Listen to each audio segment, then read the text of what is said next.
A cow can build hundreds of pounds of muscle eating nothing but this stuff. But if you were stranded in a field of it, you'd starve with a full stomach. We're surrounded by one of the most abundant plants on Earth, a green, all-you-can-eat buffet covering millions of square miles. So why can't we eat it? What is the cow's secret? The answer isn't just about having a different stomach. It's about a critical turn our ancestors took millions of years ago, a decision that helps explain why you're watching this on a screen instead of chewing cud in a field. It's a story about a biological arms race, a microscopic key, and an evolutionary trade-off that gave us our greatest asset, the human brain. Imagine trying to survive on nothing but your front lawn. For the first day, you might feel okay, other than the weirdly earthy taste in your mouth. But soon, your digestive system would start to protest. You'd get bloated, nauseous, and feel generally awful. Despite being full, you'd be getting almost no nutrition. Weeks later, you'd be severely malnourished, your teeth would be wearing down,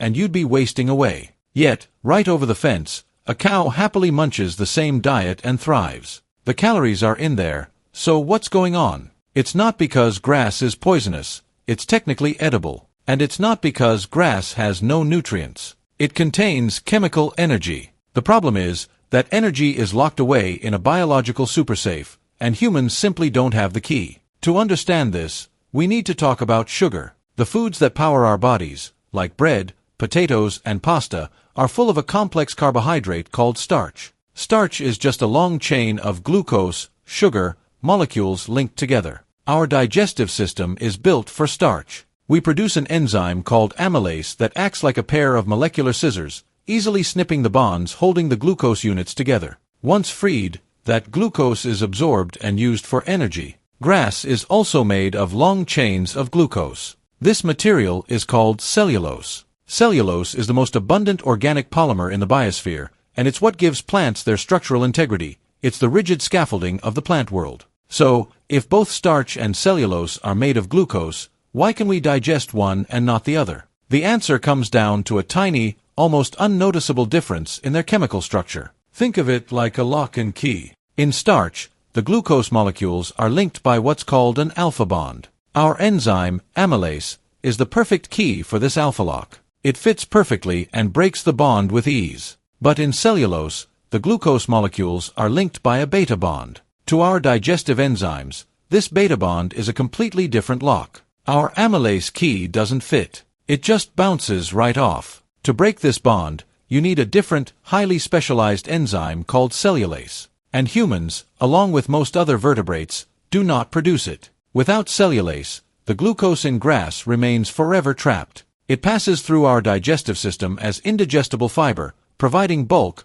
but almost no calories. It's like being handed a locked treasure chest with no combination. But the problem is even worse than that. Grass is also fortified with other tough materials. It contains lignin, a woody substance that is notoriously hard to break down. And as a defense mechanism, grass pulls silica from the soil and deposits it in its leaves. Silica is basically glass. It's an abrasive material that acts like sandpaper, rapidly wearing down the teeth of any animal that dares to eat it. So, even if we could digest the cellulose, an all-grass diet would be a dentist's nightmare. So if cellulose is so tough, and grass is full of tooth-destroying silica, how on earth does a cow do it? This is where things get really surprising. A cow can't digest grass either. At least, not on its own. The reality is, pretty much no mammal truly produces the cellulase enzyme needed to break down cellulose. So, what's the cow's secret? It hired help. Instead of a simple, single-chambered stomach like ours,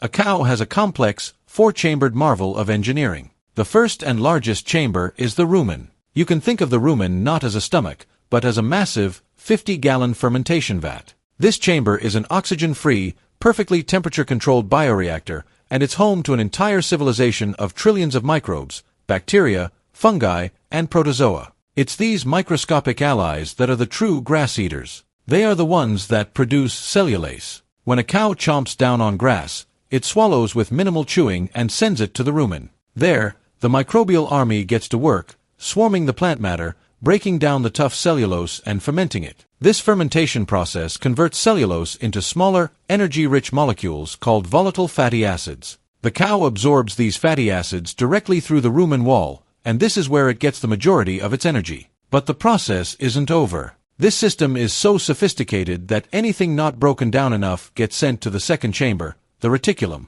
With its honeycomb-like structure, the reticulum sorts the particles. Anything too large is bundled up into a cud, which the cow regurgitates back into its mouth to chew on for hours, a process called rumination. This rechewing physically grinds down the grass, creating more surface area for the microbes to attack on the next pass. After that, the finely processed mush moves to the omasum, which squeezes out excess water, and finally to the abomasum. The abomasum is the true stomach, which functions much like our own, using acid and enzymes to digest what's left. And here's the clever part, that includes the microbes themselves. The cow doesn't just live off the microbes' waste products, it harvests the microbial workers as a rich source of protein. This entire system is a marvel of coevolution, an incredibly complex and slow biological factory, all dedicated to cracking the cellulose code. A single bite of grass can spend days navigating this intricate assembly line. This brings us back to the big question. If this system is so effective,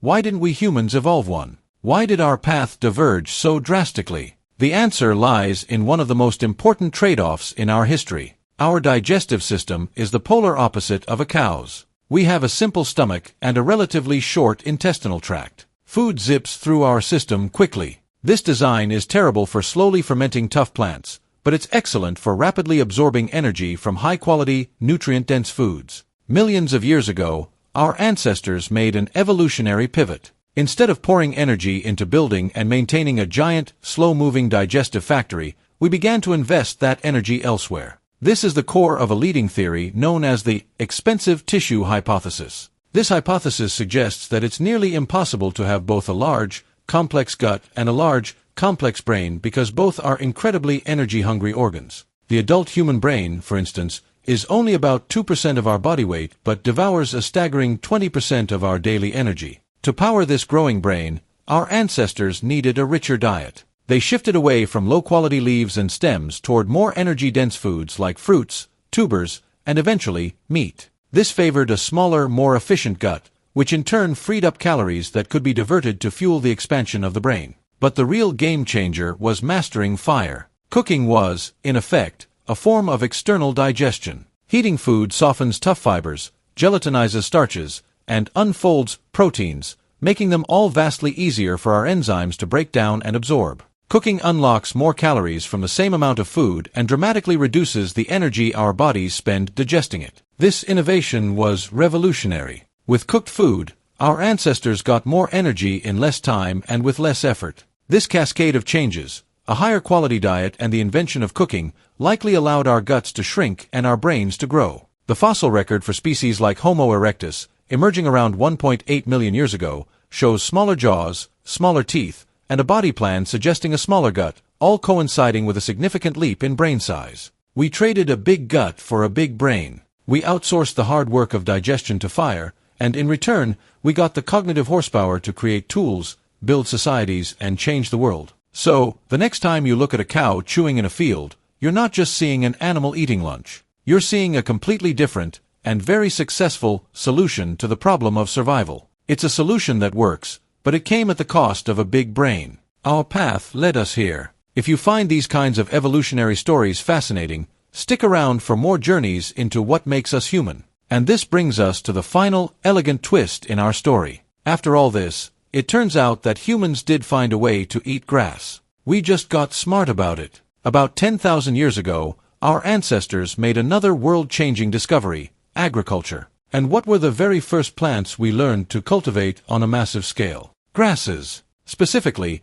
we didn't bother with the tough, cellulose-packed leaves and stems. We went straight for the prize, the seeds. Wheat, rice, corn, barley, and oats. These are all domesticated grasses. Their seeds aren't filled with indigestible cellulose. They are packed with digestible starch, the very molecule our bodies are perfectly designed to handle. We effectively bypassed the entire problem. Instead of evolving a complex gut to break down the plant structure, we used our brains to cultivate the plant and harvest its energy storage organs. So, in the end, humanity's relationship with grass is the perfect summary of our evolutionary story. We can't eat the lawn, not because we're deficient, but because our ancestors made a choice. They took a different path. Instead of investing in the biological machinery for fermentation, Evolution invested in a 3-pound organ that learned to control fire, invent agriculture, and build civilizations. The calories in that blade of grass are locked behind a cellulose wall. A cow has the microbial keys to open that lock.